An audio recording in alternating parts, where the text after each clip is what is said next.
Hello and welcome back everyone to our Rocket Rabbit run of Omega Ruby Randomizer, and in this episode, after we heal up our Zatanna a little bit, we'll be continuing on fighting through the Team Magma Grunts at Mount Pyre.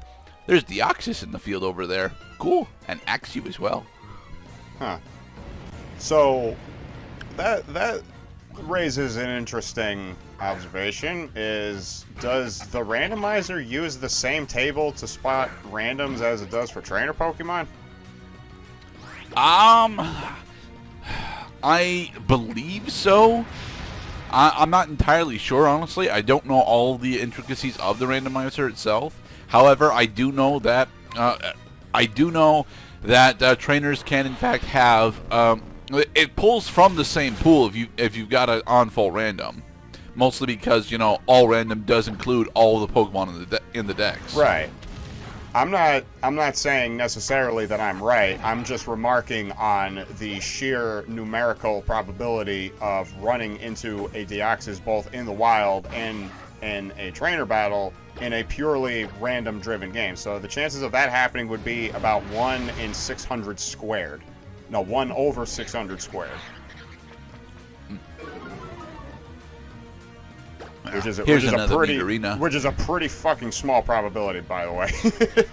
I forgot the Nidorino was a fairy type. But, well, I mean, we just met our Nidorino here.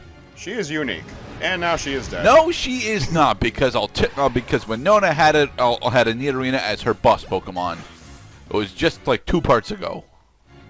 How do you know it's the same one? It's not the same Nidorino, but it's the same typing. Coincidence?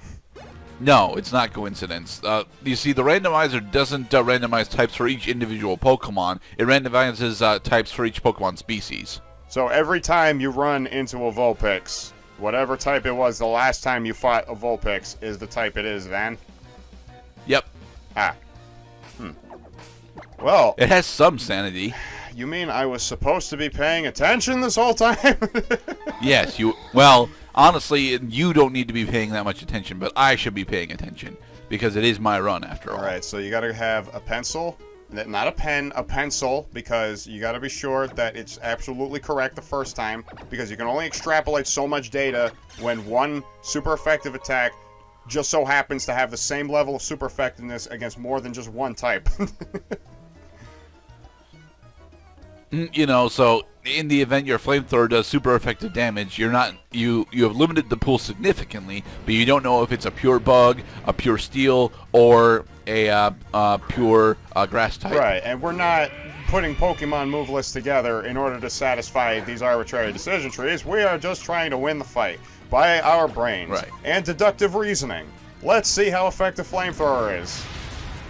It's super effective. It's super effective. He might be a grass type. Yep. Whereas we are a fire and fairy type. I can't overstate how much I enjoy watching that Zatanna dance from behind. Yeah, Maractus is very bouncy. Bouncy. Foul play. Foul play is honestly a very interesting move, but unfortunately for me, it doesn't really make sense to keep it on my Pokemon because I don't. Although the base stat totals of these Pokemon are unchanged in my particular run, it's not like I'm guaranteed to run into specific very high physical attacking Pokemon, which is what Foul Play plays off of. It uses the physical attack of the opposing Pokemon for its damage calculation. I would expect Foul Play from the Magma Grunts, but just imagine in like a tournament situation. Go, Prinplup, use Foul Play, says Trainer A, and then Trainer B says, you dick. Oh no, Maxie has successfully stolen the red orb. We were too late. Although we were kicking enough ass.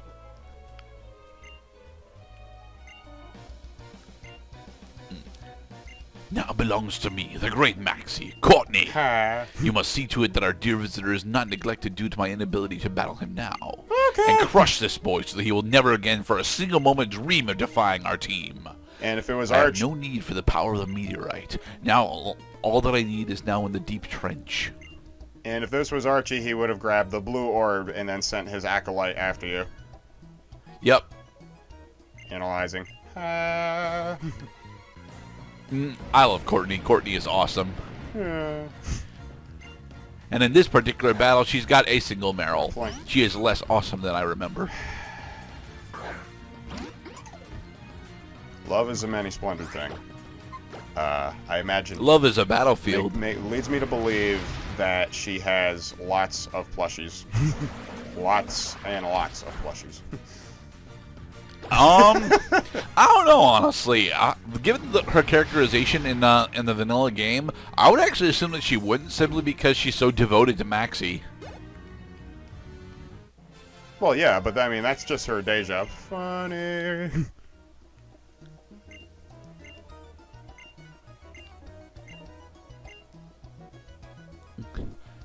Aww. Hello, old couple. Yeah, so now that we are done with platonic relationships, let's talk about actual love and trust that endures 7,000 years of marriage.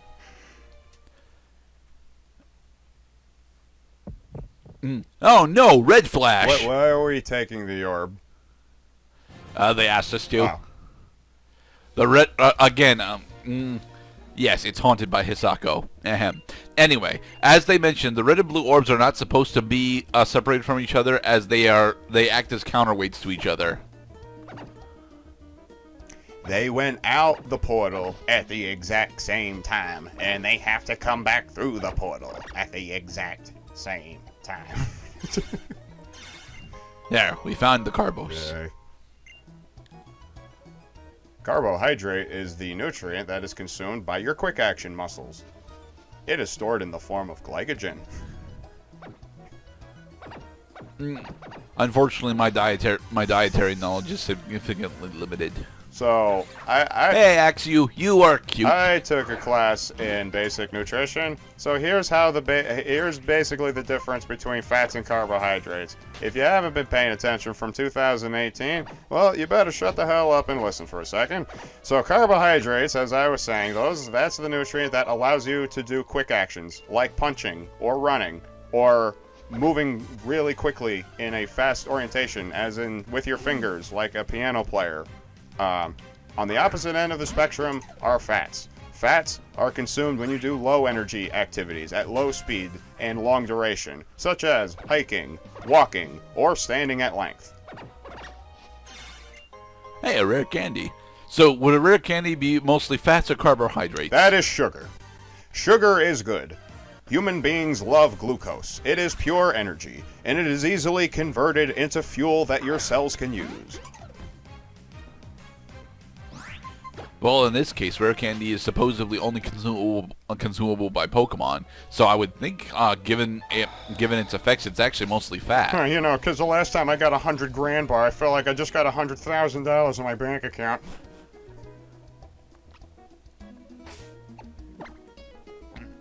All right. We still actually have the Aeon Flute. Steamroller. So what we're trying to do here is figure out if we can actually use Fly on any of our Pokemon. Hey! Two of our Pokemon can learn Fly. And neither of them have wings. But Purugly is a flying type, so there. That is so well, rather, Catwoman funny. is a flying type. See? Fighting flying. So does that mean that... So that's got to be a flip of the coin. Because they could have just as easily said, yeah, you do have flying, but just because you have flying does not necessarily mean you can learn fly. Right. So we lucked out. You don't ever need Fly, for the record. Yes, we're just using it as a short...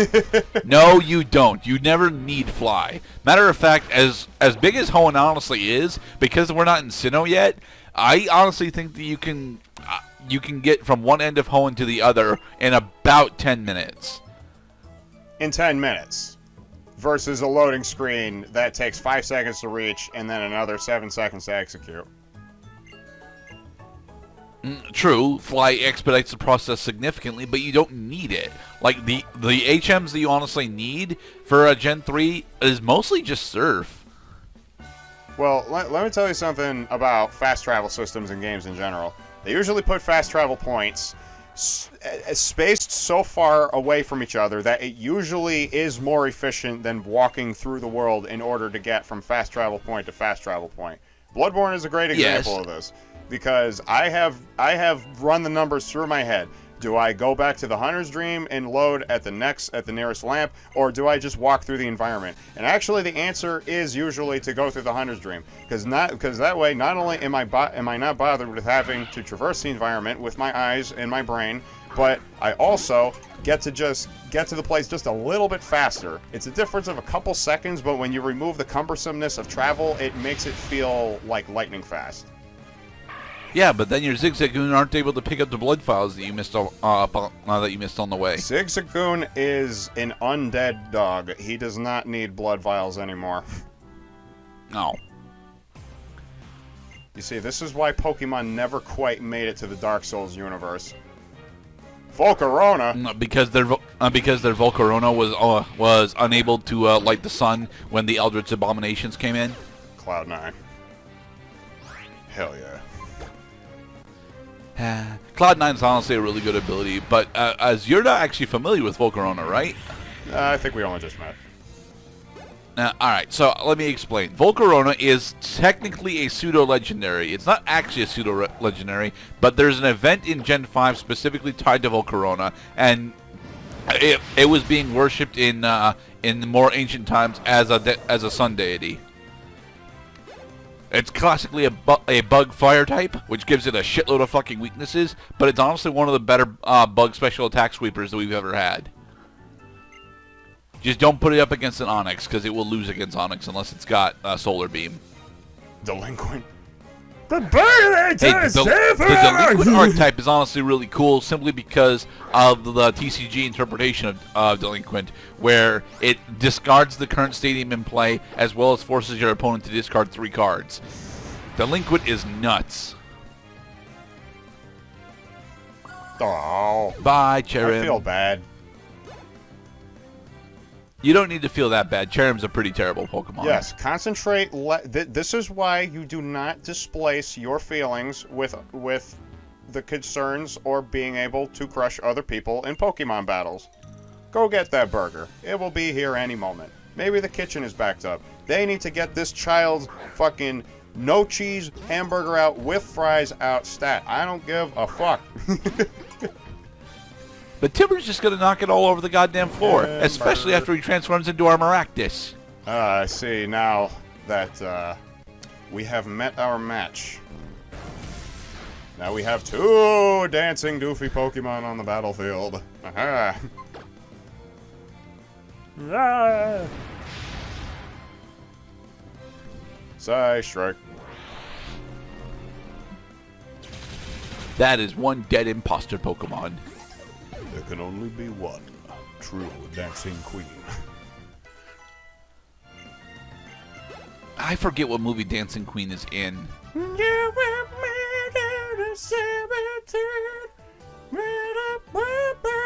Dancing queen.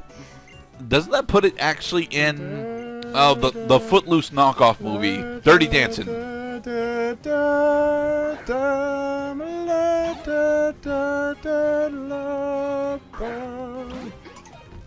I'm pretty sure it's in Dirty Dancing, but I'm not entirely sure. Why are we fighting level 15 Pokemon? Because we're doing a side quest. We didn't actually do the Slateport Sea House when we were here last time. So now we're doing it in order to get a bunch of free soda pops, especially since it's technically on the way. Soda pops? Don't those only heal like 80 hit points apiece? 60, but they're better than super potions and they're free. This is not free though. You're paying a cost. I'm paying time, but you know, I don't care that I'm paying time. I'm getting experience, I'm getting EVs, and I'm getting decent EVs too. Okay, so although they're mostly physical attack EVs, which Tana doesn't actually want. But I'm also getting paid to do it. Okay, so we made like $3,000 on this trip. So let me tell you something about video game liquidity, or maybe in the next part.